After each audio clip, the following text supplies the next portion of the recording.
Pure emotional sensation. Again, the aesthetic. You got to go in and experience it, completely experience it. Not try to get rid of it. No, completely explore it. Extremely complex targets. Oh, this was the target here, was this galaxy.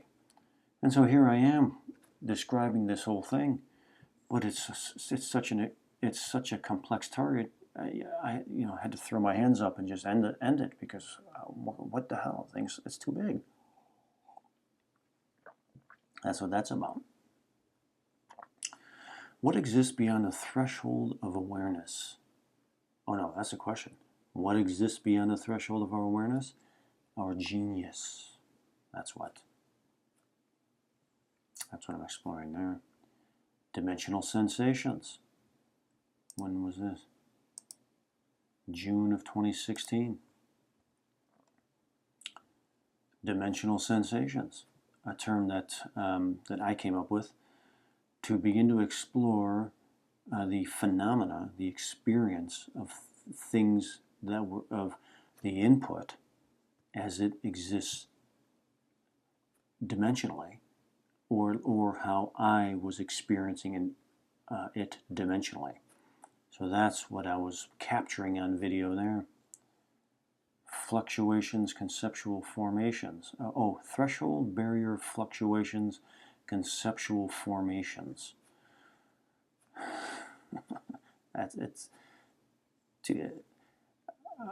This is already taking too long. I can't go into all these things. But dimensional sensations, how are they held together? What keeps them together? Can a viewer, this is where I'm at. Can a viewer know when they're on target? The consensus is no. What do I say? Yes, absolutely. There's a quality to it. You have to find it. It's 40,000 hours work. You have to continually hammer and hammer and hammer at it. You have to keep going until you find it. 10,000 hours of work, 20,000 hours of work, 30,000 hours of work. You have to keep exploring. I'll never stop exploring. It just goes on and on and on and on. I don't know what that's about. Mental construct, emotional reinforcement. Oh, wait a minute. Threshold barrier. Oh, threshold barrier. Part mental construct, part emotional reinforcement, part electromagnetic field. That was a really good one. Here, Paul was back at the house again. We had a nice long talk. The lemon, the invisible force. Can it be manipulated? Oh, I want to know, how can I manipulate the lemon, the subliminal barrier, the threshold barrier, that invisible force, that electromagnetic barrier in our minds? What can manipulate that? Well, this was a good one. What's at the basement of the Louvre? Blind target. I was describing a particle accelerator. I saw that the target was the Louvre Museum. I was like, oh, it can't be. I know I was on target. I did a search. What's in the basement of the Louvre Museum? A particle accelerator. London Eye. Future war with Russia. I think I was doing some. Oh yeah, these were ARV things. Playing around with them. ARV, ARV, ARV. Trying to ask these big questions. People seem to enjoy them. 103,000 views. A lot of people were upset with me about this one because who made us? And I thought I was going to give them an answer. But it was like, far more philosophical than that. ARV stuff. Will Trump make it through? Is CERN causing? These are just big questions. I was on this kick here, trying to use ARV to answer some of these big questions here. Interesting stuff. Reaching my full potential. I think it's when I started my Patreon 4 years ago. Oh, my time sensations project. This was what I was doing at this time. Was I was obsessed with the quality and the state of time, and I wanted to go and explore the varying states, and I wanted to use a target as the stimulus, of course. But what I was doing was I was setting up this project where I would have someone select a target for me. I would do the session. I would do a session on the target that a specific person would select for me later that day at a specific time, a brand new target. So when I did this session, there was no one else involved with the project but myself. And it was that space, that block, that range of time that I wanted to experience the quality of that before somebody else got involved. And those were the time sensations, and I did a bunch of those. That was 4 or 5 years ago. Time sensations, a hand through time, decode, decipher, communication, exploration. That's what we do. We decode, decipher, using other intuitive tools. I was experimenting with this with tarot cards because I've read tarot cards for 25 years, done thousands of readings for people. I worked on a psychic phone network for a while, giving readings. I gave free readings for 2 years in Arizona as a way to explore my own theories of a range of awareness that I had attained called pure consciousness. And I was exploring with random people if I could, using the tarot cards, access and communicate with their pure level of consciousness. That was a communication that was taking place beyond their awareness. So they're looking at the cards, they're going, this and that, and I'm having a communication experience, pure conscious to pure conscious. That was several years exploration of that. But I brought the tarot cards in, was experimenting with that. Let's see. Sometimes a UFO is a balloon. More time sensations. A case for remote influencing. So this was another time sensation one where I wanted to, I would work a target. No one else knew. And then at a specific time, I would reach out to someone, a specific person, and ask them to select a brand new target for me. And what I was attempting to do was, in my session, influence the target that they would select. And the results were very interesting. I love that one. That was a really good one. Access point psychoreality, using curiosity to tunnel the threshold or the subliminal barrier. Super important work. That's the jackhammer. Curiosity, in my opinion, curiosity is the jackhammer. So my curiosity is what tunnels through the threshold barrier. And so I did lots of experimenting with that. Of once my curiosity was triggered, I know, I got it. And I allowed my curiosity to get me where I needed to go. So curiosity tunnels the threshold barrier. Very important stuff. Very important stuff. Case for telepathy from the future. I forgot. I don't even know what that is. I'd have to look through that again. I'm curious now. Nucleus and the essence of the input. Dimensions and sensations. More exploratory stuff. This was very interesting here. I was given a target by Deborah Katz, and in the sessions, I became aware that the target was a mentally created space, and this was important because at the time, it was a common theory in remote viewing that a viewer could not tell the difference. I challenge every rule, man. Every rule gets thrown in the fireplace. I laugh at the ashes. In the session, I knew it. The target was a mentally created space. So there went that belief up in smoke as I laughed hysterically. The initial reaction, my first response. Oh, in search of the initial reaction, my first response. I'm looking for the access point. the access point, where that quote-unquote second reality, where that input becomes obtained later on. It is, in my opinion, in the brainstem. Weather modification, I don't know what that is. That's some interesting target. Presenting the experience. I think I'm talking about just doing these videos, I think. Here's my ominous feeling from November of 2017, where I had a very unusual sensation. I had to bring it into a remote viewing. I utilized remote viewing to try to understand what it was. There's a coming virus. There's a virus coming. And it came from a lab, released from a lab. I described the lab. This was in November of 2017. It's in the blood. There's something in the blood. Causes blood clots. And then the final one here. Who's this guy? This will be the final thing. So then I said, let me get through this. Oh, come on. Said to him. For the who? Who is this guy?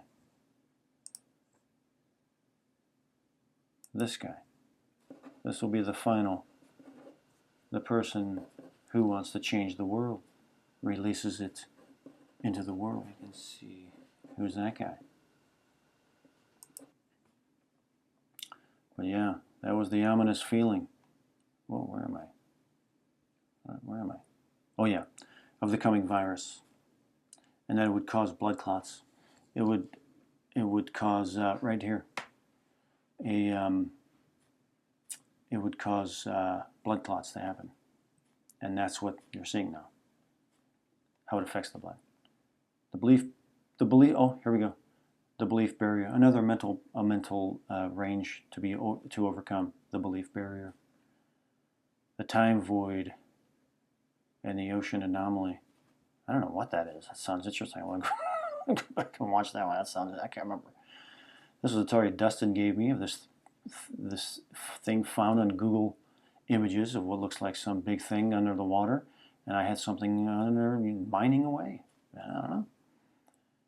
Dalai Lama, emotional content, the utilization of the emotional realm to assist the viewer. These were people targets. The mind of Stephen Hawking. Oh man, I love that one. That was cool, man. That was really cool. The target was Stephen Hawking, and I was in this person's mind describing how they think, and it was like the frickin' Matrix. It was awesome.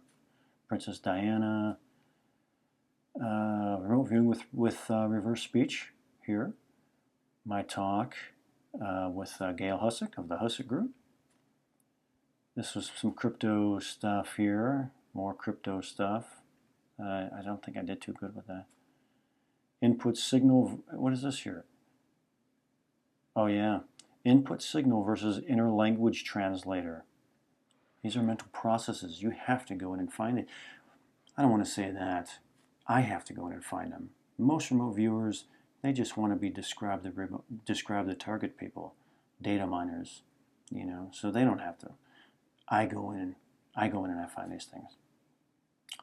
More crypto stuff. Breath of fire, which is a yogic breath here. Oh, the QAnon stuff. This was a target that Dustin set up for me. That I worked. This is when he revealed the target to me. That it was QAnon. I had all this stuff, and we weren't going to release it. I was like, I'm not going to get. They'll find me dead in a car somewhere. No way. But I ended up doing it. Patreon stuff. The next coin to be added to Coinbase, which looked like the Ethereum thing. Visual imprint and local sidereal time. Exploring the use of sidereal time, which honestly I haven't really found to be that important. I know some people will swear by it. I've done a lot of experiments with it myself. I don't really find too much with it. This was great. David Lynch, capturing ideas. I love this guy. He really, really gets it, man. What he's doing with movies is what he's pulling information through from somewhere, just like with remote viewing. I was on this kick of talking to creative people to try to get an idea of where their inspirations come from. So I went and I talked to some artists here, and we had good long conversations, really good stuff. Love these guys, they're great people. Some more local city real time stuff. This was a good one. Remote viewing data is like bird shit. It's the bird that is fascinating. Meaning, oh yeah, the data is the bird shit. It's the bird that's fascinating. My argument here was that everybody's focused on the data. And my analogy here is that bird shit, if a bird shits on your car, you're like, oh, God damn it, what the hell, man, you're all pissed off. But what people tend to not think about is everything that happened to end up being that pile of bird shit on your car. The bird, what it ate, what it drank, where it came from, where it was flying, where it was at the time that it released. Did it aim for your car? All that stuff, the content, all the content of it. That's what I meant by that. Okay, here I am. I'm posting the QAnon stuff. Oh boy. That really was something else. Some anomalies from the QAnon sessions, like I kept saying, I was thinking out and saying infinity, but I was writing I-finity. My first talk with Dennis Nappy. Dennis Nappy reached out to me, my first meeting with him, which we ended up getting him on the crypto viewing team. Visual imprints, target contact. Again, talking to artists about their inspiration. This was my Earth's Core project. Dustin set up for me. Man, I love that session. I'm going to kind of get going. It's taking a long time here. I got a lot of work, man. It's a lot of work. We worked another target for the Gold Treasure. These are some feedback stuff from the Earth's Core, where I was finally starting to get some feedback on some of those ideas. More calibration stuff here. Time projections, major gestalt, and crypto viewing. This is when I joined crypto viewing.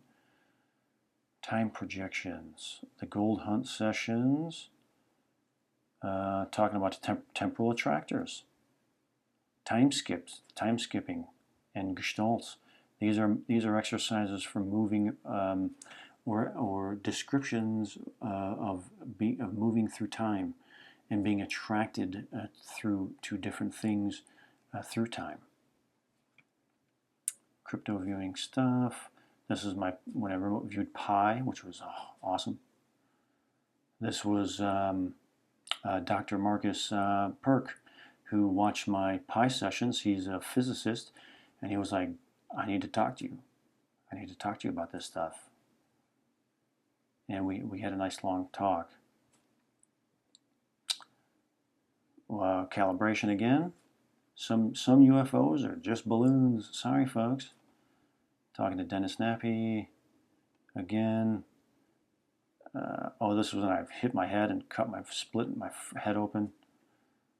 This was the Vimana sessions there. Pretty interesting stuff. Promoting Dennis's book. Another thing with Dennis. This is another project with Dustin. The pando, the largest living organism on Earth, and that it's dying, and maybe why. And I think I may know why. Multiple realities at once. That was an experience that I had. Talked about it.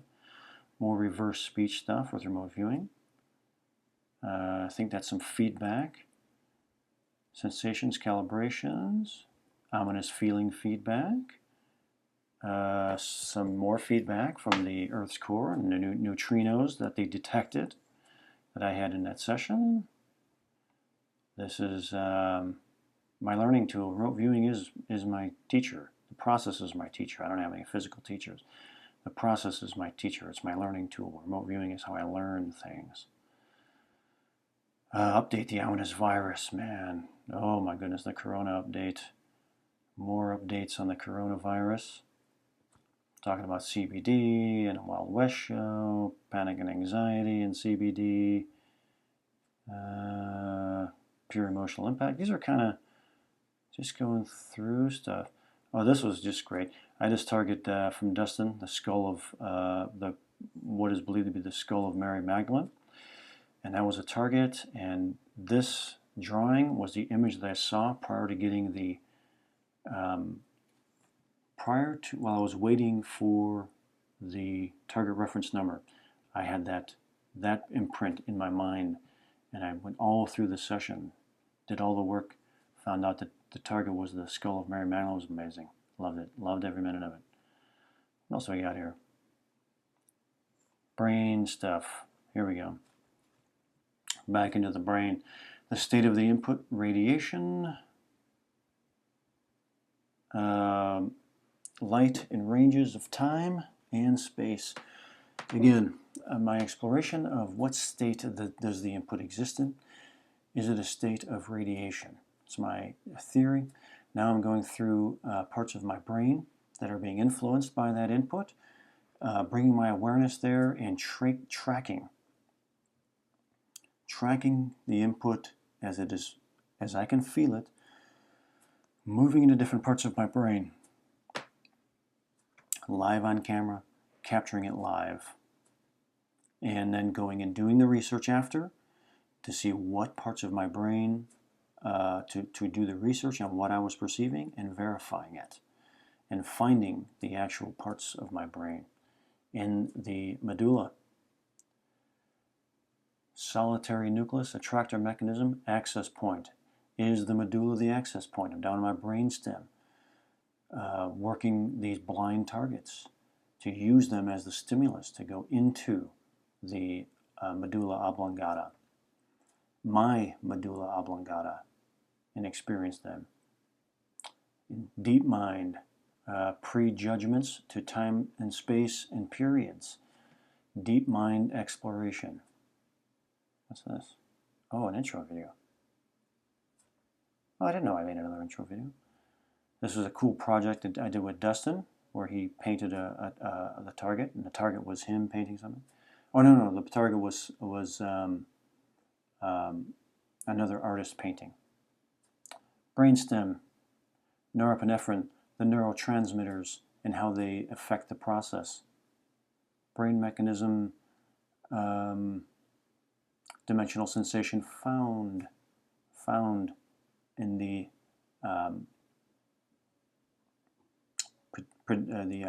peduncles. Great stuff. Great stuff. Formulation mechanism, proprioception found. I explored and went into a part of my brainstem that I described. Then I had to go afterwards, look it up to try to figure out what it was. And as I'm doing the research, I found that that part of the brain is responsible for something called proprioception, which they also term the sixth sense. I found it. I found it on my own. I didn't go look up proprioception and make up something. I found it in my brain, and then I went and I researched it and found what they call it and what they have found happens there. Proprioception is the dimensional sensation. Boom. Boom. A lot of work, a lot of work. There it is. 3 years, after 3 years, I get feedback. Fibrin, the over-creation of a protein called fibrin that is normally used for creating blood clots in the blood, and the virus is tricking the brain into creating excessive amounts of fibrin, which is causing blood clots, and people are dying from them. Let's see. Distractions are from, I don't know what that is. Prediction stuff. Patreon. Oh, releasing some Patreon stuff. Moving into the exact part of my brain to experience how the input is processing, and it is cerebral, the cerebral peduncles. That leads me up to there, man. This is my work that I have published on YouTube only. This is not the 12 years of work prior to doing these videos. This is not the volumes of work done with crypto viewing. It's so much stuff. And I made this because I'm making this video now because there's so much. And in my opinion, this stuff is so important that it needs to be reviewed. It cannot be forgotten. It cannot be forgotten. But the work continues. I'm moving into the next phase of my work.